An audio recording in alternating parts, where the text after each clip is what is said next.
John F. Kennedy once said, "Change is the law of life, and those who only look to the past or the present are certain to miss the future."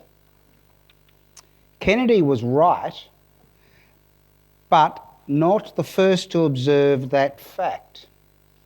In reality, it is the second law of thermodynamics that enshrines the concept that all systems change, and without intervention, change to a more disordered state. So that's a bit of homework for you. You can start Googling that now. The rub of all of that is that change will happen. So let's accept that inevitability and put some effort and order into it and choose wisely how we change. The Victorian government realises that health systems will change and will need to change. Hence, it has invested money in the Innovation Fund and the Better Care Victoria Board to choose and guide implementation of the best changes possible to improve healthcare of Victorians. We know change is never easy. Despite the insights of JFK and the second law of thermodynamics, the human condition is to hang on to what we have. Do as we have done, because I know best, I do it better than anyone else. I am a surgeon. What else would one expect? Change is hard. It's all about winning the hearts and the minds of people, one person at a time. Change is labour intensive. It's not about a manual, a memo, or an edict. It is about conversations, facts, evidence, hard work, forgiveness, and repetition.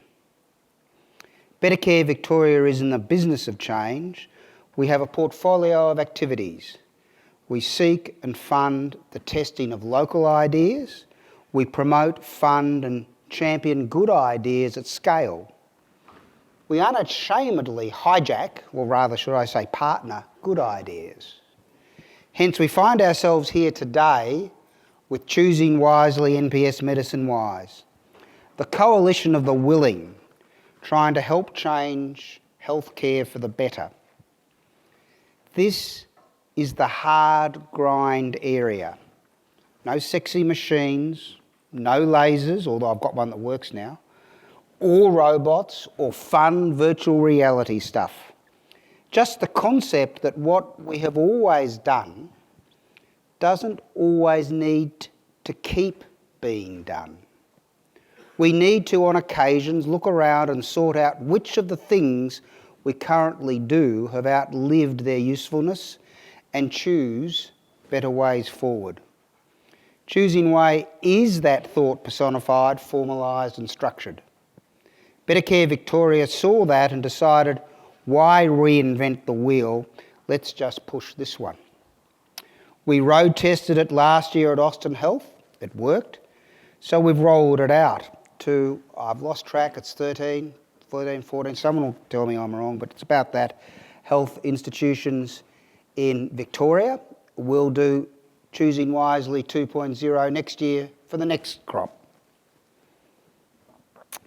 I applaud all of you, the coalition of the willing, the people who are the champions, who do the one-on-one talking, the endless meetings with the forms committee, the IT committee, your clinical colleagues, trying to encourage them to see the light.